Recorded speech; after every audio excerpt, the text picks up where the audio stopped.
2075 37个国家致信联合国支持中国在东突厥斯坦的政策，这与西方的批评形成了鲜明对比。中国被控在东突厥斯坦拘留100万穆斯林和迫害维吾尔族人。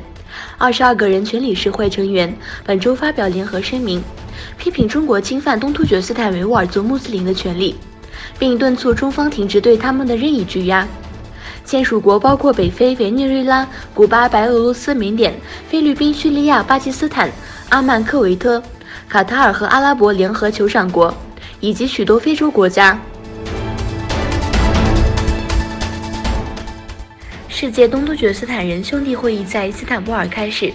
东突厥斯坦教育和协助协会在伊斯坦布尔宰丁波尔诺文化和艺术中心举行了第11届世界东突厥斯坦人兄弟会议开幕式。开幕式上奏了土耳其和东突厥斯坦的国歌。活动期间，特地设立了维吾尔文化艺术展览会，同时展出了关于中国对维吾尔人迫害的图片。中国加大了与阿拉伯国家合作的力度，双边贸易额比上年增长28%，达到2440亿美元。2018年，中国与阿拉伯国家的双边贸易额比上年增长28%，达到2443亿美元。中国公司与阿拉伯国家签订了一项356亿美元的新项目合同，这一数字比上一年增加了9%。中国公司在阿拉伯国家的12亿美元直接投资涉及能源、基础设施和制造业等领域。